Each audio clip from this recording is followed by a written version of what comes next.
Hello everyone and welcome back to another episode of D&D CR Exposed.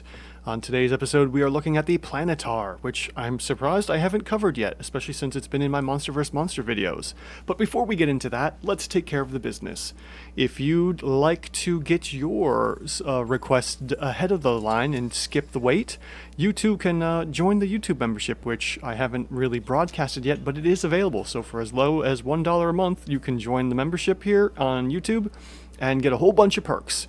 I'll have to describe that later on.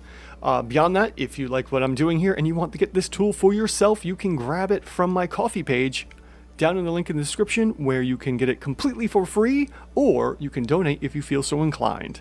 After that, the last option also is the Google form, where you can submit a monster to be checked over and reviewed and exposed, or you can leave a comment in the the video here for the YouTube algorithm overlords, which would make them happy and I guess would help raise my rankings or whatever. I don't know, it doesn't really matter. Do whichever you feel most comfortable with.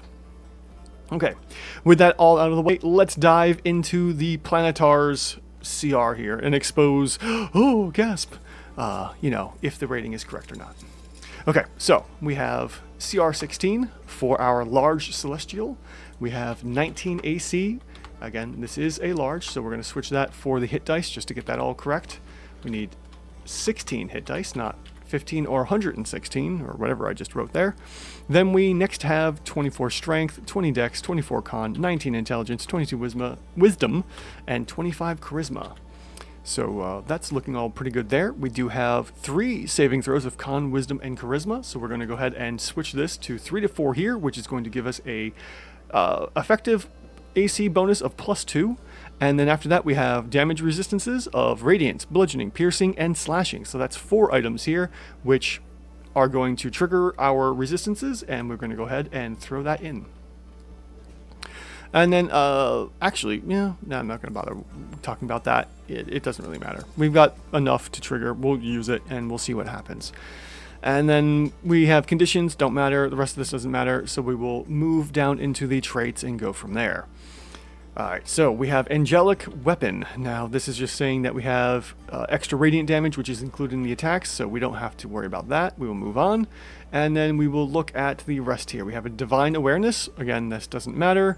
Innate Spellcasting, which we have a couple of these. We will look at those in a moment and see if anything is worthwhile there. And then we have Magic Resistance. So first of all, let's see how this Planetar looks with just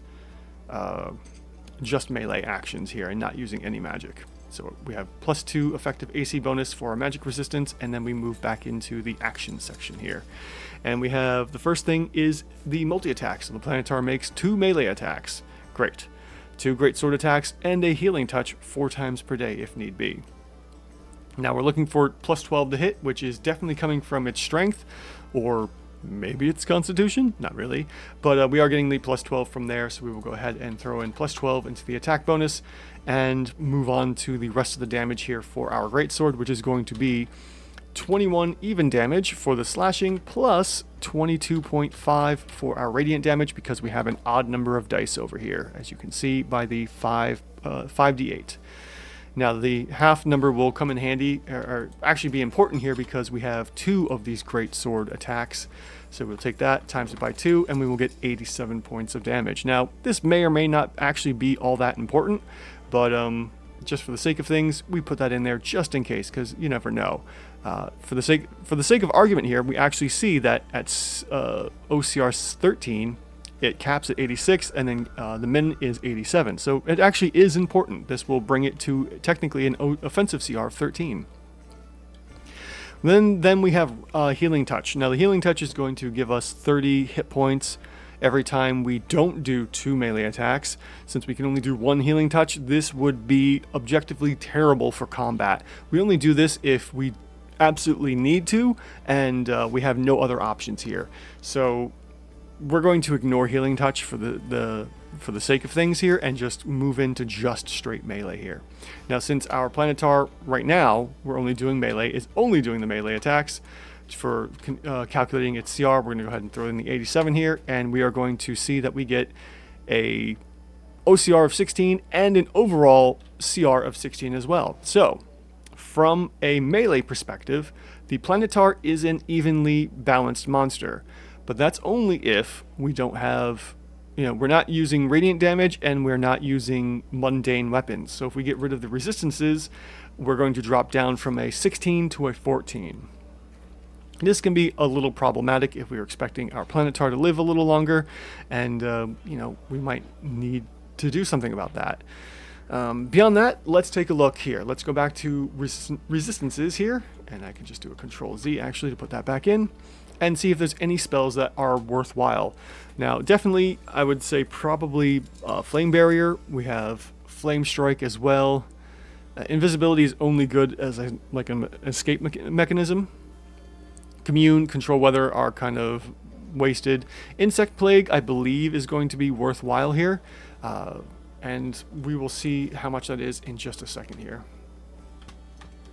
Alright, so we're going to come down to our spell damage lookup and go to level 5 for Insect Plague. And we're going to see that this is a concentration spell and it does 44 damage per round. Now in theory, I don't recall necessarily if Insect Plague moves or not, but if we have it set up in a good position where we can use this every round of combat, this may be worthwhile to add in as a first kind of casting here. So let's come back over here and we're going to throw in the 44 points of damage to our lair action number 1. I use the lair actions as an extra space here. I generally don't bother adding in the lair action because it's not all that important as far as I'm concerned most of the time. It usually only raises the CR of the monster by 1, maybe 2 tops when you add in lair actions. And because the lair action has to constantly change every round, you can't always do optimal damage. Now, let's also take a look at Flame Strike and Blade Barrier to see if those are worthwhile for combat. Alright, so we're going to come back to the spell damage lookup. We're going to go to, let's see here, Flame Strike first, which is going to give us 56 DPR, and it's a one-shot. So we'll put that into here, which looks like it could be worthwhile, although our Greatsword is still technically better. And then the last one is going to be our Blade Barrier. And this is going to be 66 DPR and is also concentration. So let me double check the spell wording on Blade Barrier and get right back to you on that to decide if this is going to be worthwhile or not. Okay, considering that Blade Barrier, after refreshing my memory on it, is basically just a wall of blades, this could be also a good viable option and a little bit better than the Insect Plague, which is really surprising that we have 3 Blade Barriers but only 1 Insect Plague. I don't know, the whole religion thing, Insect Plagues, yeah, you got me. In any event, that one is going to be 66 here, so what we can do instead is, let's say we're going to go ahead and throw down the Blade Barrier, because that's our most damaging concentration spell, right? And then from here, we're going to go ahead and say, we don't want to bother with Flame Strike, because while, actually no, do we want to bother with Flame Strike? Because that's multiple targets, actually. Let me double check that. Okay, just double checked the math on Blade Barrier, and apparently I may have it wrong in the spell damage lookup here. Apparently, because it's 5d6 times 2 times 2, it should be about 70, but in any event, it's still not as good as the multi-attack is, because our multi-attack option with the Greatsword is doing more damage. So even though Flame Strike may have the potential to do more damage, in this instance, because we're only looking at 2 failed saves worth of damage, we're going to go with the Greatsword more. You could get a better outcome if you were to find like a grouping of monsters or players and whatnot and go from there and hopefully get a better result, but you weigh the pros and cons with the Constitution saves or whichever save it is for Flame Strike. So with that, we're going to say first round we're going to cast our Blade Barrier, and in theory our Blade Barrier will be catching 2 targets every round of combat, which probably isn't going to happen, but we're running best case scenario here. And with that best case scenario, we're looking at a CR 18 using the Blade Barrier. Now, more than likely we won't get that, and if that's the case, maybe we get 2 rounds of combat, and with 2 rounds of combat we're probably looking at more around the lines of CR 17, and if we only get 1, maybe 16. But from there, who knows? We'll see. In any event, it's worth the chance. It's worthwhile to maybe split the party a bit with the Blade Barrier or throwing down an Insect Plague. Dice rolls may vary. So in any event, if you use the Planetar with just the Greatsword and no magic, you have an evenly rated Celestial here at CR 16.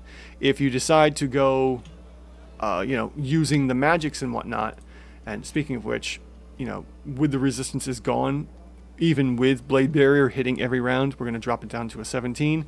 We're still within range and still within reason, and by this point in time where you're rocking a CR 17 is maybe the big encounter for a scenario, or you have a couple Planetars in combat, one or two CRs off probably isn't going to be that big of a deal, because if you have 2 Planetars in your battle, then your players are easily like level 14 or higher, and they are going to be doing some serious damage.